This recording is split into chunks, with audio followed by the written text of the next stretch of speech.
아마 철학에 대해 잘 모르시는 분들도 이데아라는 말은 들어보셨을 겁니다. 그런데 이데아가 왜 유명한지, 왜 지금까지도 사상사에서 중요하게 받아들여지며 계속 이야기되는 건지는 모르시는 경우도 많을 텐데요.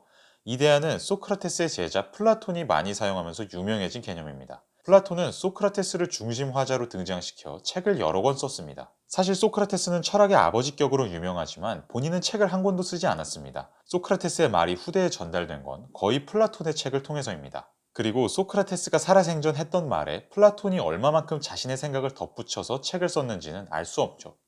이데아는 영어로 아이디어라고 번역되기도 하지만 form이라고 번역되기도 합니다. 그리고 form은 다시 한국어의 형상에 해당하는 말이죠.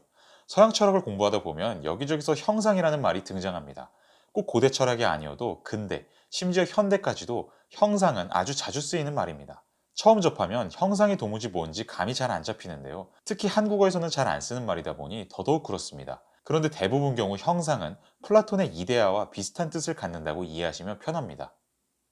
이데아는 원형을 뜻합니다.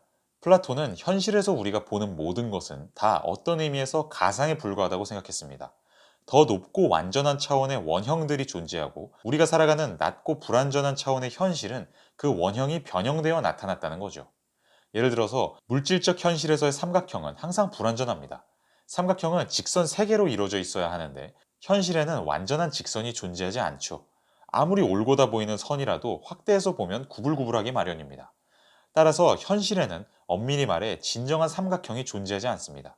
진짜 삼각형, 참된 삼각형, 완전한 삼각형은 더 높은 이데아의 세계에만 있죠. 플라톤이 상상한 이데아는 아주 다양합니다. 그는 단지 삼각형의 이데아, 토끼의 이데아, 인간의 이데아 같은 것만 생각한 게 아닙니다. 그는 추상적인 개념의 이데아 역시 생각했습니다. 이를테면 아름다움, 선함, 큼 같은 것의 이데아도 존재한다고 봤죠. 이 관점에 따르면 현실에서의 아름다운 조각상, 선한 인간, 큰 산 같은 것은 각각 이데아의 세계에 있는 원형적인 아름다움, 선함, 큼에 의존해서 나타난 현상입니다. 말하자면 이데아의 세계는 우리가 상상할 수 있는 모든 것들이 가장 완전한 형태로 자리 잡고 있는 곳입니다. 이 관점은 플라톤 철학 특유의 지성을 강조하는 태도와 관련됩니다. 우리가 물질적 세계에서 경험하는 지혜나 도덕은 항상 우리를 헷갈리게 합니다. 어떤 주장은 참인 것 같다가도 다시 보면 거짓 같습니다. 하나의 행동은 도덕적으로 올바른 것처럼 보이다가도 다른 각도에서 보면 용납될 수 없어 보이기도 합니다. 하지만 이데아의 세계에 접근할 수만 있다면 이런 모든 의혹은 사라질 겁니다. 그 세계에는 단순히 어떤 참돼 보이는 대상 혹은 올바른 것처럼 보이는 대상이 있는 게 아니라 참 자체, 올바름 자체가 있을 테니까요. 만약 우리가 물질성을 뛰어넘어 지성의 힘을 통해 이데아의 세계를 들여다볼 수만 있다면 결코 의심할 수 없는 진리와 확고한 가치 체계를 얻게 될 겁니다. 마치 수학적 지성을 통해 완전한 삼각형에 대한 알을 얻을 수 있는 것처럼요. 이렇듯 이데아, 형상은 눈에 보이는 물질적인 것 너머의 차원에 있는 보다 높고 위대한 것을 가리킵니다. 현대 철학자 화이트헤드는 이렇게 말한 바 있습니다. 유럽의 철학적 전통을 가장 안전하게 일반화해서 정리하자면 플라톤에 대한 각주로 이루어져 있다는 것이다. 즉, 서양 철학 전체에는 플라톤 사상의 거대한 그늘이 서려 있다는 겁니다. 특히 서양 철학에서 형상에 대한 열망은 여기저기서 쉽게 관찰됩니다. 지금 우리가 알고 있는 것보다, 지금 우리가 경험하는 것보다 더 완전한 형태의 지식을 어떻게든 손에 넣고자 노력해왔던 게 곧 서양 철학의 역사였습니다. 정의란 우리가 일상에서 자주 말하면서도 그 뜻이 뭔지는 참으로 애매한 개념입니다. 그 행동은 정의롭지 않아 라고 친구나 동료를 비판하면서도 그 행동이 정확하게 뭐가 문제라는 건지 콕 집어서 말하기는 어렵습니다. 정의는 기본적으로 공정함에 관한 것입니다. 그리고 공정함은 여러 당사자 사이의 관계에 기초합니다. 간단히 말해 공정한 것이란 관계의 조화를 보존하는 것이라고 볼 수 있습니다. 반면 불공정한 것은 관계의 조화를 위협하죠. 예를 들어서 독재자가 제멋대로 권력을 휘두르며 사람들의 자유로운 삶을 억압한다면 사회 안에 여러 불만과 갈등이 고조될 겁니다. 그러면 조화가 깨지고 사회가 불행해지겠죠. 이런 의미에서 권력 남용은 매우 부정의한 행위입니다. 정의와 조화를 연결시키는 사고방식은 플라톤의 철학에서 자라나온 전통입니다. 플라톤은 행복한 삶을 위해서는 정의가 매우 중요하다고 생각했습니다. 이때 그가 말하는 정의는 각자가 자신에게 적합한 역할을 뚝심 있게 수행하며 서로의 권리를 침범하지 않는 겁니다. 즉, 사람들이 조화롭게 공존하는 사회가 곧 정의로운 사회입니다.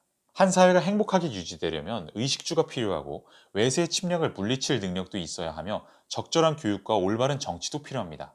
이때 만약 사람들이 저마다 맡은 의무를 충실히 수행하지 않는다면 사회가 혼란스러워질 겁니다. 공무원이 출근을 안 하고 군인이 싸우길 거부하고 정치인이 중요한 회의에 참석하지 않는다면 사회는 금방 무너질 겁니다.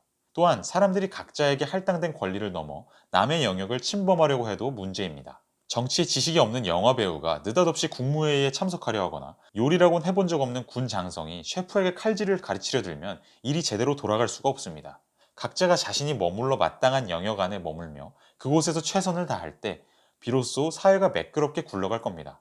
이런 조화로운 사회가 바로 플라톤이 생각한 정의로운 사회입니다. 플라톤은 이렇게 조화에 기초한 정의의 구조를 개인의 삶에도 적용시킵니다. 그는 정의가 사회뿐만 아니라 한 사람 안에도 존재한다고 생각했습니다. 그는 인간의 영혼이 이성, 기계, 욕망 세 부분으로 이루어져 있다고 생각했습니다. 이성은 원리적 사고, 학문적 지식, 지혜 등을 담당합니다.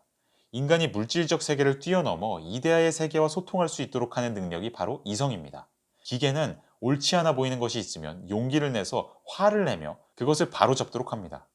우리가 타인과 함께 어울려 사회적 동물, 도덕적 존재로서 살아가는 걸 가능하게 하는 능력이 바로 기계입니다. 욕망은 우리가 돈을 벌고 실질적인 경제 활동을 하도록 만듭니다. 기초적인 생명 활동을 지속할 수 있는 게 바로 욕망 덕분입니다. 플라톤은 영혼의 세 부분이 서로를 침범하지 않고 각자 맡은 역할을 잘 수행할 때 한 인간이 비로소 정의로운 삶을 살게 된다고 생각했습니다. 욕망에 눈이 멀어 불의를 보고도 기계를 펼치지 못한다면 부정의한 인간입니다. 또한 자신의 용맹한 기계에 너무 빠진 나머지 지혜는 전혀 추구하지 않고 타인에게 화만 내고 산다면 그것 또한 조화롭고 정의로운 삶이라고 보기는 어렵겠죠. 그런데 이러한 플라톤의 정의 개념에도 지성주의적인 면모가 숨어 있습니다. 그는 이성, 기계, 욕망이 각각 필수적이면서도 독자적인 역할을 한다는 걸 인정했습니다. 그래서 한 사람의 영혼 안에서는 이들이 모두 잘 작동해야 하며 또 사회 안에서도 단지 이성이 발달한 사람들만 있으면 안 되고 기계가 발달한 사람, 욕망이 발달한 사람도 꼭 있어야 한다고 봤죠. 특히 사회의 생산 활동이 잘 이루어지기 위해서는 다수의 구성원이 욕망형 사람일 필요가 있습니다. 사람들이 지혜를 추구한다고 방에서 공부만 하면 나라의 경제가 어려워질 겁니다. 다수의 사람이 돈을 추구하며 열심히 일해야 사회의 의식주가 풍부해집니다. 그러나 플라톤은 결국 사회의 리더 역할은 이성형 사람들이 맡아야 한다고 생각했습니다. 이성이 발달한 이들은 세계 속에서 다른 사람들이 깨닫지 못하는 원리를 발견하며 그걸 바탕으로 올바른 법을 세우고 현명한 선택을 내릴 수 있습니다. 그래서 사회에 필요한 다른 활동은 다른 사람들에게 맡기더라도 정치, 통치의 활동만큼은 적절한 학문적 교육을 받고 이성을 발달시킨 사람만이 해야 하죠. 한 사람의 영혼 안에서도 마찬가지입니다. 사람이 행복하게 잘 살아가려면 물론 기계와 욕망 역시 잘 작동해야 합니다. 하지만 영혼을 전반적으로 주관하고 삶의 커다란 방향을 좌우하는 건 어디까지나 이성이어야 합니다. 예를 들어서 아무리 돈에 대한 욕망이 크고 사업 수완을 훌륭하게 발전시킨 사업가라고 해도 보편적 원리를 추구하는 지혜를 통해 삶을 통제하려는 노력이 수반하지 않는다면 행복하게 살기 어려울 겁니다. 돈을 많이 벌어도 무절제한 탐욕과 주관적인 사견에 빠져 한쪽으로 치우친 삶을 살게 되겠죠. 플라톤은 이런 불균형의 상태를 피하려면 이성을 통해 사사로운 관점을 뛰어넘고 객관적인 원리를 바탕으로 세계를 바라볼 수 있어야 한다고 생각했습니다. 이게 플라톤이 가진 지성주의적 면모입니다. 사회의 여러 영역, 개인 안의 여러 부분 사이의 조화를 강조하면서도 결국 이성의 역할을 가장 중심에 놓는 거죠. 이는 우리가 경험하는 물질 세계를 불완전한 것으로 바라보고 그 너머에 완전한 이데아의 세계가 있다는 생각과 직접 연결됩니다. 플라톤의 사상에서 진정한 행복은 결코 물질 세계에서 찾아질 수 없습니다. 여기서는 모든 게 불확실할 뿐입니다.